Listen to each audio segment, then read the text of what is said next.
Good morning, everyone. I hope you had a wonderful Christmas with your friends and with your family. And this morning, I feel privileged to give the last sermon of this year. So I hope it can become something that you can glean from, can take from, that can give you strength to face the new year and be victorious. So I want to give a little background before I start the actual sermon, how I arrived to talk about the subject. I attended the anniversary of the missionaries who spent, the Japanese missionaries who spent 40 years here in America. It was in August last year. And at that celebration, Reverend Balcom gave the welcoming remarks.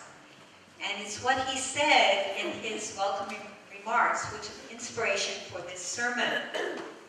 He said, "True Mother is calling us to make that final journey into Chanoguk.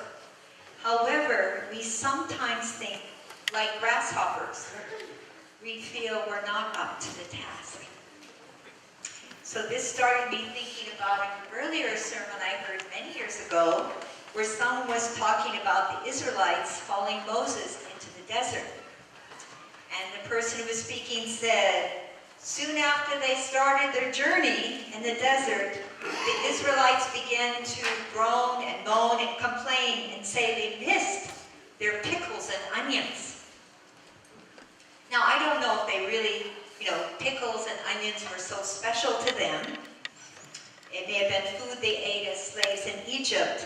But I think the point of this example was that when the Israelites were in the desert and they began to understand the magnitude of what they had committed themselves to, what they were trying to do, then they became frightened and insecure. So they longed for comfort food or their previous environment.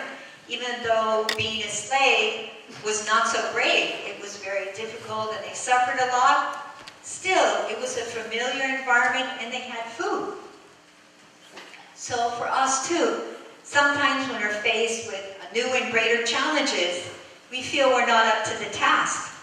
And we'd rather just continue the way we are or even do something we did before that was easier. So, myself included, 2 weeks ago, I called up Pastor Manoj, even though he gave me plenty of notice, and I said, I don't think I can do this sermon on December 28th. I have so many things to do. I am overwhelmed. But then, a couple days later, I called him again, and I said, no, I'm going to do it. And as soon as I said, I will do it, I committed myself, then somehow I was able to find the time to prepare for the sermon, but I was also able to get all the other things that I needed to do done. Now, I want to go back to the story about Moses and Israel going into the Promised Land. All of you know, even though you may not have read the Bible well, you know in this story that Moses sent how many spies? 12, right? So he sent 12 spies to spy out the Promised Land. And how many believed what God and Moses told them? 6? 10? How many? 2. 2, that's right. Only 2 believed that they could conquer Canaan. These 2 men were able to cast aside their doubt and fear and believe in Moses and God's words. So what exactly made them different than the other 10 spies, enabling them to lead the people into Canaan later and settle there? Did you ever think about that? Do you think about the difference? Okay, I'm going to tell you what I learned. First, the 10 spies saw God in light of their circumstances. In other words, they were influenced by their environment. Joshua and Caleb, on the other hand, saw their circumstances in light of God. They saw the situation from God's perspective. Secondly, the 10 spies believed the land, Canaan, had no future and displayed cowardice based on fear. Joshua and Caleb insisted that they should enter the land and possess it. They displayed courage based on faith. And the last point is the 10 spies utterly ignored God in the report and suffered from a grasshopper complex. Joshua and Caleb were calm and confident. They saw themselves in partnership with God. The 10 spies influenced the whole congregation to respond negatively. And to that negative report, nearly 2 million Israelites were deprived of their rights in Canaan. However, God honored the positive report of Joshua and Caleb. They lived to see a new era. Moses, when he had absolute faith in the power of God, miracles happened. That you've read in the Bible or heard about, right? The parting of the Red Sea, the pillars of fire and cloud that God gave them to lead them, manna and quail from heaven to feed the people, and other things also. However, later, Moses fell weary from the constant complaining and lack of progress among his people. He gave in to his emotions and disobeyed God. He failed to trust God to complete what he began. God would have provided the water if he just struck the rock once. But Moses let his anger out and succumbed to his fallen nature. God still provided the water, but there was a price to pay. All of the trials and tribulation in the desert were to fortify the faith of God's people and challenge them to remove their fallen nature, and then on that foundation enter Canaan, the promised land. However, they were not obedient to God's directions, and even after witnessing all the miracles of God centered on Moses, their faith was still lacking. They couldn't change their old habits and desires. They brought all their baggage into the desert with them. Two fathers spoke to us about going to the wilderness course and entering Chanoguk. We were supposed to have passed through the wilderness course and come into Chanoguk after Foundation Day. Do you feel you're living in Chanoguk? Who feels they're already living in Chanoguk? Well, Jesus said in Luke 17:20-21, the coming of the kingdom of God is not something that can be observed. Nor will people say, here it is, or there it is, because the kingdom of God is in your midst. In other words, the kingdom of God is of a spiritual nature. We should feel it in our hearts, in our minds, and our souls first, and then express it in our environment. But even though we may not feel it yet, doesn't mean it doesn't exist. Now I want to go back to Joshua and Caleb. Now we already said because of the lack of faith of the 10 spies, the land could not be conquered at the time they spied it. And when Joshua finally crossed over the river into Canaan, it wasn't a land filled with milk and honey. No, it was filled with enemies. However, Joshua and Caleb believed that the land was bequeathed to them by God. The people who crossed over the Jordan with him were actually the sons and daughters of those 10 spies who represented the 10 tribes. But the difference was that they trusted and believed in Joshua and Caleb and trusted God. So they were able to defeat the enemies their parents had feared and settle the land. Because we were not able to witness to enough people in the past, we still struggle with challenges in our environment, with people who don't understand God, and even people who don't understand us. However, if we use this opportunity to strengthen our faith and get rid of our fallen nature, then God will work through us powerfully and miracles can happen. I wanted to share that I saw the Kingdom of Heaven twice. I want to share these two experiences. The first time was in 1973, and I was fundraising at Caldor's. Has anybody ever heard of Caldor's department store? Okay. I went in the store to use the bathroom, and then I came out. And I walked out of the doors of the store, and it felt like everybody in the parking lot, all the people walking around and coming in the store, were my brothers and sisters from our church. Even though all of them were absolute strangers, I'd never seen them before. They were really shiny spiritually. And I said to myself, this must be like the kingdom of heaven. It's not so much a place as it is a state of mind, being connected to God and true parents, and seeing and loving others from God's point of view. The second time was when I returned as a missionary from working in Africa in 1982. It was shortly after the marriage blessing of the 2,000 couples. I had been away for 7 years. The streets and the buildings looked pretty much as they did before I left. But the people looked extremely different. There was a deep sense of peace and harmony and goodwill among the people. The spiritual atmosphere was so high, and every person I passed was glowing with inner beauty and goodness. It felt like all the people surrounding the New Yorker hotel and that whole area had received the blessing from true parents. That was an incredible experience. I'm sorry that I can't convey it enough in words, but it was, to me, it was so real. It was like the kingdom of heaven. Next, I'd like to share another story about the kingdom of heaven that I heard. The kingdom of heaven and chopsticks. The story goes, there were two people sharing their experience of going to the spirit world. Now, the first person said the place where he visited, the people were so grouchy.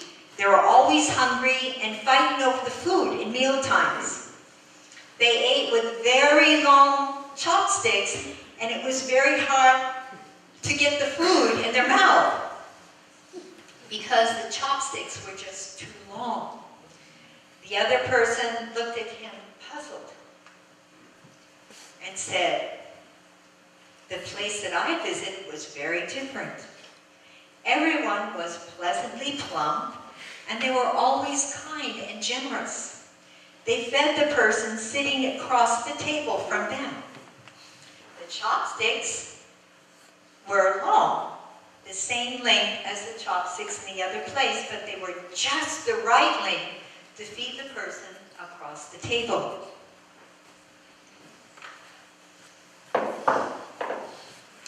As you probably guessed, the first place I described was hell. The people there only cared about themselves. They practiced selfishness and greed. Everyone was suffering and miserable, as well as almost practically starving to death. The second place was heaven, where everyone practiced living for the sake of others. If the Israelites had faith in the report of Joshua and Caleb and united with Moses, they all could have entered the promised land together. If they had all united, they could have all gone in. When Moses was weary from all the complaining of the Israelites, if even one person had tried to comfort him and discouraged him from hitting the rock the second time, Moses could have entered the promised land also. The problem was they failed to overcome their fallen nature and live beyond themselves and the tribes they represented. At the 40th anniversary of the Japanese missionaries in America that I mentioned at the beginning of the sermon, Reverend Sudo was the guest speaker, and he said his topic was, how should we live after Foundation Day? He said the key point of how we should live starts from fulfilling the 4 realms of heart. The first one is the children's realm of heart toward their parents. I went home and I looked up the section in this book I had with the 4 realms of heart. I had never really studied. I don't know about you. I've heard it, 4 realms of heart, 4 realms of heart. But I never really looked into what the contents were. So I looked into it and I found very interesting points.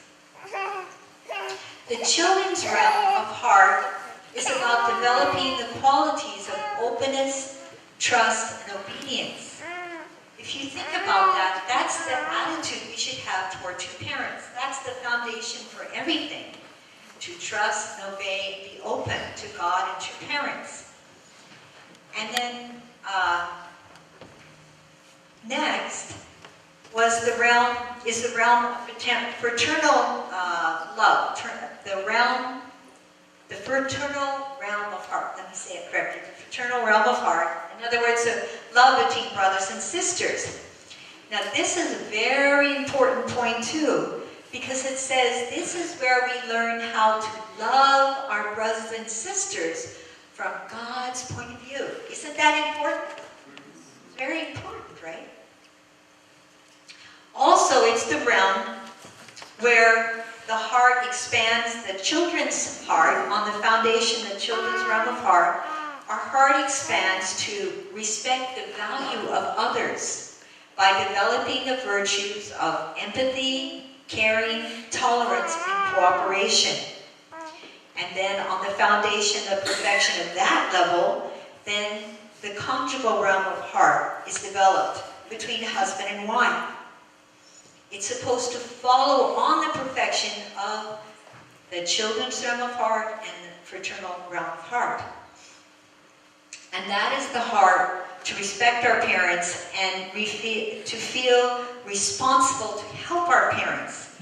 And, of course, to perfect fraternal love, to loving each other, the couple loving each other. However, if the fraternal level of love or heart is not perfected, then in the conjugal relationship there may be conflicts that arise because the heart is not mature enough. The true conjugal relationship completes the image of God. In becoming 2 parents ourselves, we initiate a new cycle of 4 realms apart when we give birth to children. I know this may sound a little bit technical, but there's some really important points in this. And when I read it, I thought, wow, if I do all these things, if I fulfill these key points of each realm, I can fix all the problems I have in my life. What Reverend Sue said is true. You fulfill the 4 realms of heart, and then you are actually fulfilling how we should live after Foundation Day. I know when I say this, I'm not saying it because it's easy. It just happens. It's not easy. However, I don't believe that God gives us impossible tasks. It's just how we perceive the task. He always does his portion of responsibility. We need to work on ours. Overcoming fallen nature and old habits are not easy either. We just have to do it step by step. When I was a young member many, many years ago, someone told me that they heard that the only mistake the true father considers as a real mistake is when a person gives up and stops trying, completely gives up and stops trying. That's the real mistake. So if you think about that, then even if we haven't succeeded yet, we keep going, then we can be victorious. God and true parents believe in that. In Matthew 17:20 it says, if you have faith as small as a mustard seed, you can say to this mountain, move from here to there, and it will move. Nothing will be impossible for you.